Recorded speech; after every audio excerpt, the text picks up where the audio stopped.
But watch what happens, I won't let go, as I put my finger on control. See that? Suddenly it snaps to constrain the horizontal plane to where it was. Now if I go downwards, it's still constraining, but this time to a vertical plane.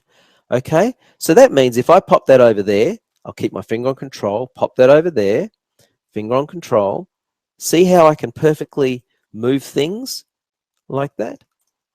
Select that like that, finger back on control, and I'm constraining either horizontally, I should say, or vertically. It really is very, very powerful, and I'll show you more of that as we go on in time. I just wanted to show you those things quickly. Have a play with that and move on to the next lesson.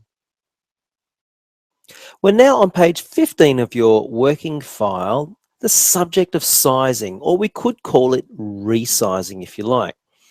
Well, basically, whenever you select an object, whether it be a piece of text or an object down here, on the property bar here, varying properties about that object will be displayed. In this case, we can see the typeface, point size, but we can also see the horizontal length and height. So 100 millimeters wide, which is about 4 inches, and 25 millimeters high, which is about 1 inch.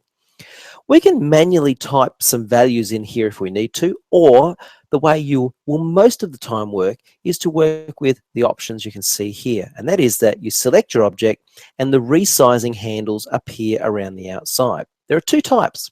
In each corner, we have the scaling handles. In other words, if I click on one of those corner handles and I begin to drag out or inward, as you can see, the piece of text is resizing perfectly. In other words, the relationship between the horizontal and the vertical remains the same. We're just sizing up or sizing down. We don't lose proportion. Now, you'll notice as I'm dragging on that handle that the object is anchored at the opposite corner. So if I select this handle, click and drag, you can see that the object is anchored in that corner there.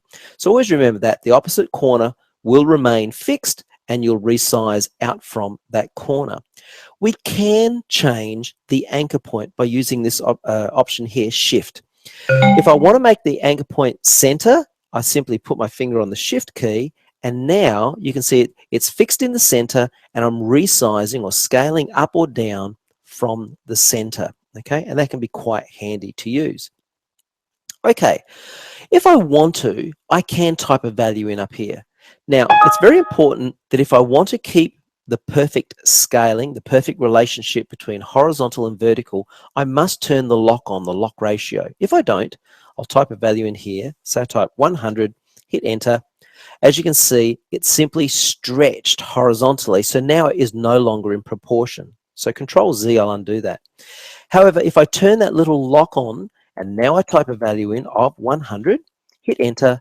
As you can see, I've returned back to that relationship we started with, 100 wide by 25 millimeters high. Pretty important to remember that one.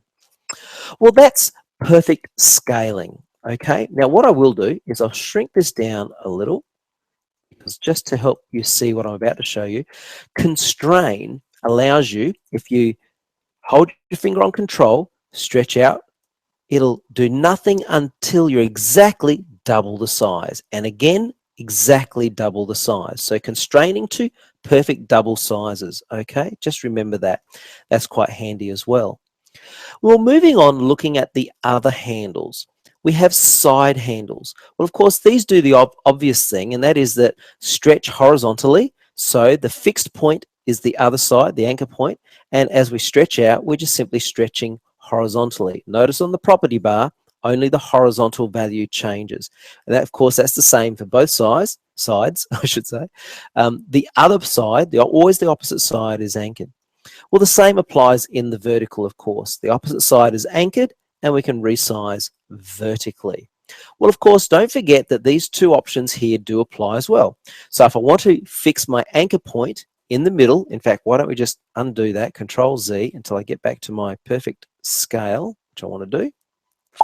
Now, from the center, if I put my finger on Shift and use a side handle, you can see it's now anchored in the center. Looks a bit like a squeeze box when we do it that way, doesn't it? Now, in the same fashion, I'll move this over here. Constrain waits until you are double the size. So finger on control, and as soon as I'm double the size, it snaps to double that size. Okay, so just remember that. Now, finally, if I grab this object here, I'll pop that up there and out the way. I'll grab the ship, and I'll also grab what I